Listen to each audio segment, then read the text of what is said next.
Con la revolución industrial del siglo XIX, una nueva forma de desigualdad social se impone.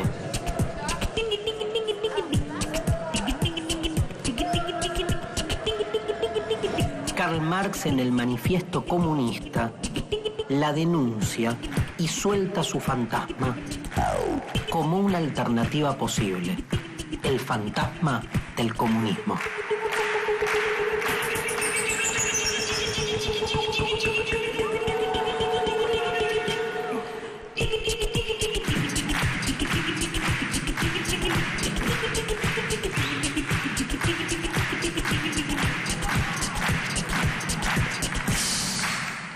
Muchas gracias.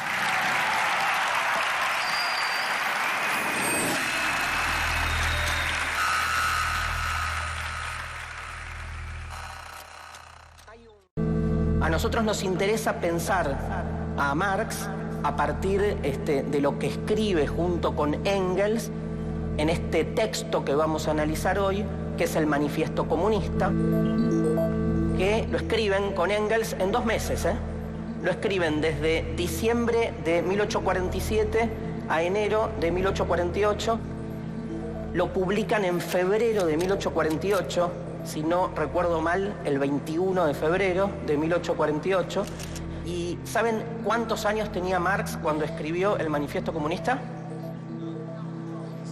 No. 26 tiraron acá. Piensen que Spinetta escribió Barro tal vez a los 15 años. ¿Sabían? 15 años tenía Spinetta cuando escribió Barro tal vez. Mirémonos a nosotros con nuestras edades. ¿Qué hemos hecho? ¿Qué hemos hecho durante todo este tiempo? Bueno, tenía Marx 29 años.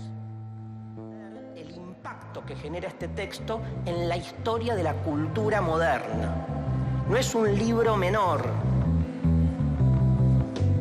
Que sea un manifiesto, ¿qué significa? Un manifiesto no es simplemente un libro teórico. Un manifiesto es un libro para la acción. Y eso no es casual, porque podemos claramente entender que Marx y en general la teoría marxista repiensa la relación entre la teoría y la praxis. Marx entiende que si la filosofía no sirve para cambiar al mundo, no sirve para nada. El Manifiesto Comunista es un libro que se escribe, digamos, en el fragor de 2 revoluciones.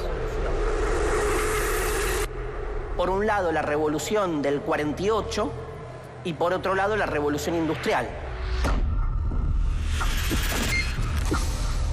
La revolución del 48 son las primeras revoluciones donde aparece por primera vez la voz del obrero. ¿Se encuentra bien, señor? El obrero como clase, lo que se llama la clase proletaria... ¿Qué va? Ganó la caja y empieza a bajar. Surge en consonancia con el surgimiento del capitalismo. Todo plástico, todo chino. Es fundamental entender esta idea de que la clase obrera nace, ¿sí?, junto con el capitalismo y que tiene un surgimiento histórico, porque a nosotros nos es fácil de nuevo, recuerden el principio de la clase, naturalizarla, o sea, hablar de que hubo obreros siempre, y nos olvidamos que en la antigüedad no había obreros, había esclavos, que en la Edad Media no había obreros, había vasallos. La revolución del 48 encuentra por primera vez a la clase obrera constituida y entonces la Liga de los Comunistas, o sea, estos personajes revolucionarios que empiezan a pensar en un cambio radical del mundo, se encuentran con esa revolución en su salsa. Por eso el manifiesto tiene que ver con esa época y tiene que ver con la otra revolución, que es la revolución industrial. La revolución industrial supone una transformación ¿en qué? En las condiciones de trabajo. En el inicio de todo cambio están los cambios en nuestras condiciones de producción. Sí, tenemos que ver... A ver, un cachito. Flaco, escuchame una cosa. ¿Qué pasa que llegas tarde siempre? No es la primera vez, ¿eh? No, pero una vez, otra vez, tenés cuidado. Anda a laburar. Sí, discúlpame. O sea, todo cambio social se inicia siempre, dice Marx, en los cambios que la tecnología genera en nuestra forma de trabajar. Cambia el trabajo y después cambia todo. Tecnovisión, buenas tardes. Habla Oscar. ¿Usted se enchufó? Dígame su nombre del cliente. ¿Con J? Enchúfela. Me están llamando. Sí, yo estoy con eso. Buenas tardes. ¿Con J? No, señora. Pero por otro lado, lo que genera la revolución industrial es que se instala la idea de un cambio permanente. O sea, en la revolución industrial empezamos a asistir a la idea de que todo el tiempo se van revolucionando los medios de producción, que cada tantos años empieza a surgir un nuevo invento que modifica las formas en que trabajamos. Eso genera una sensación de cambio permanente. El texto de Marx comienza con una famosa frase que dice lo siguiente: un fantasma recorre Europa, el fantasma del comunismo. Todo el mundo obviamente va a poner el acento en esa frase, en la palabra comunismo. Pero nosotros, como, digamos, somos piolas, vamos a poner el acento en otra palabra, la palabra fantasma. Un fantasma es algo invisible. Y de alguna manera el fantasma del comunismo, de la clase obrera como sujeto revolucionario que está buscando el comunismo, es una clase que para el burgués, para el capitalista, no existe. Entonces su característica espectral tiene que ver justamente con su invisibilidad. Está bien llamarla fantasma como algo, digamos, que no se ve. El otro elemento que hace a la característica de fantasma es su inclasificación. O sea, vieron que un fantasma no se entiende qué es. ¿Está vivo o está muerto el fantasma? Es inclasificable el fantasma y es inclasificable la clase obrera porque no encaja. Encaja para el capitalismo en la medida en que haga lo que tiene que hacer. Y la tercera, que es la que más me interesa, porque me parece que es la que atraviesa todo el texto de Marx, es que el fantasma, seguramente a todos les pasará lo mismo, aterra, da miedo. Entonces hay algo de un miedo muy fuerte que genera esto, ¿sí? El comunismo como una posición que con todas sus características, abolición de la propiedad privada, abolición de las patrias, abolición de la religión. Piensen que todas las posturas más extremas generan una sensación de quedo totalmente vacío. Es para repensar por qué genera esa sensación o cuánto tenemos puesto nosotros en nuestras propiedades privadas, en nuestras creencias, para pensar que si eso desaparece, desaparecemos nosotros. Marx dice, no es la conciencia la que determina su ser, sino el ser el que determina la conciencia. Para Marx, pensar es un efecto de una realidad material concreta. Marx no cree que pensando cambiamos el mundo. Marx cree que el mundo se cambia en su ser, en su materialidad, en el trabajo. La conciencia, la forma que tenemos de pensar es siempre un derivado. Creemos que cuando pensamos estamos pensando autónomamente. Marx pone el dedo en la llaga, Marx dice, uno piensa lo que otros necesitan que pensemos. Y lo que va a proponer, y esto es otro de los textos famosos del Manifiesto Comunista, es releer la historia no como el desarrollo, ¿sí?, del espíritu hacia la autoconciencia, sino, recordarán todos ustedes esta frase, del inicio del capítulo 1 del Manifiesto Comunista. Marx dice, la historia de la humanidad es la historia de la lucha de clases. Sin embargo, nuestra compañía tiene que pensar en optimizar los costos de producción.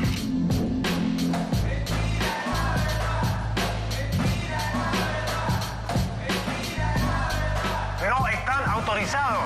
Nosotros no tomamos ninguna propiedad, Nosotros tomamos la señal. Están interfiriendo ilegalmente una señal de televisión privada.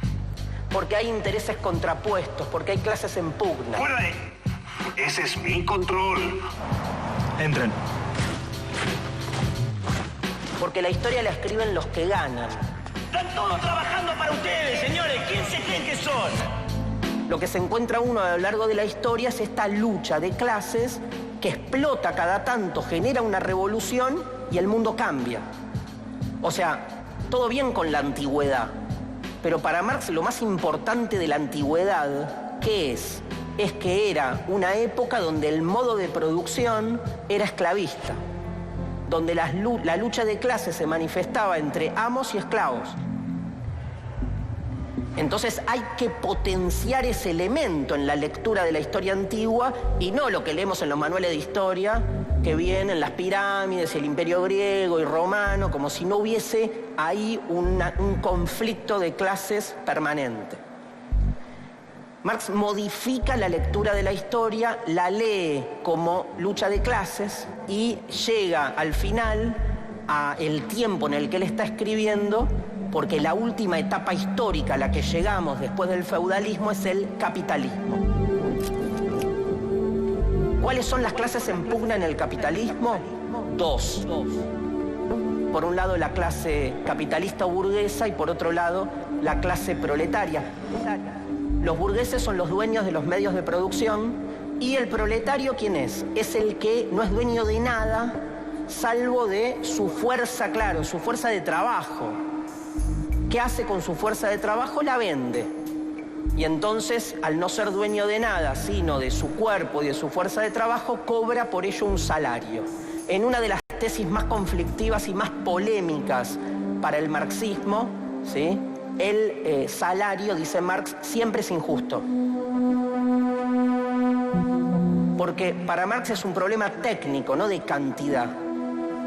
¿A qué llama Marx plusvalía? A la diferencia entre lo que yo produzco como valor y lo que cobro después por ese trabajo. Porque para Marx el fruto del trabajo es entero para el que lo realiza. Pero como uno está asalariado, evidentemente el capitalista se va a quedar con su parte, que es la ganancia. Pero esa parte con la que se queda, por decirlo tranqui, es un robo. Por eso dice Marx que no hay otra manera para pensar un cambio de perspectiva social que la revolución.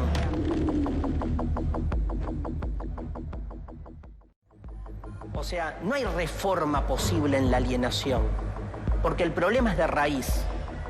En los manuscritos económicos filosóficos, cuando describe lo que es la alienación es una palabra que viene de alio, que es otro. O sea, otro me constituye, me define, decide sobre mí.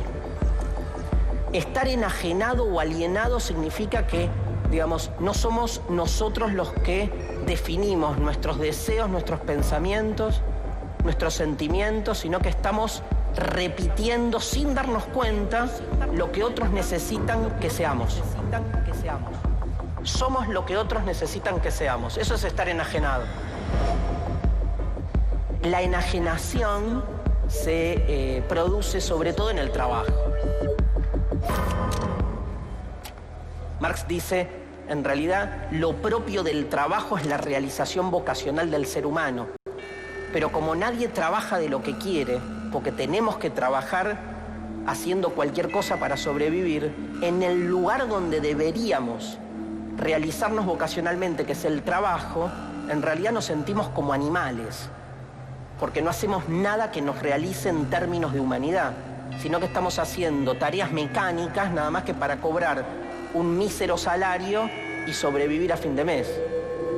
Y cuando nos vamos del trabajo y llegamos a nuestras casas, y en nuestras casas solo hacemos funciones mínimas, animales, entre comillas, como comer, dormir y otras de esas cosas que hacen los seres humanos naturalmente y biológicamente en su casa, o sea, lo que compartimos como función animal, en definitiva, es lo que nos hace humanos.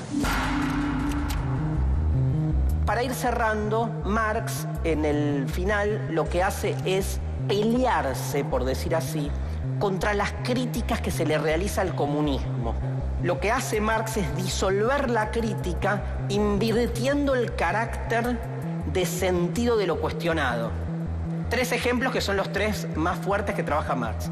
Marx dice, se le critica al comunismo que el comunismo lo que hace es abolir la propiedad. Entonces, Marx, ¿qué dice? No es cierto que el comunismo quiere terminar con la propiedad. El comunismo quiere terminar con un tipo de propiedad que se nos impone como única, que es la propiedad privada. El gran éxito del capitalismo es haber instalado que propiedad es igual a propiedad privada. Hay otras formas de propiedad. Por ejemplo, la propiedad colectiva. Entonces, ¿qué hace Marx? Cuando le critican al comunismo que está en contra de la propiedad, Marx dice, no, es todo lo contrario. Nadie defiende más la propiedad que el comunismo, pero la propiedad colectiva, no la propiedad privada. En esa misma lógica, dice Marx, se cuestiona el comunismo de querer abolir o destruir la familia. Marx dice, no, cero, al revés.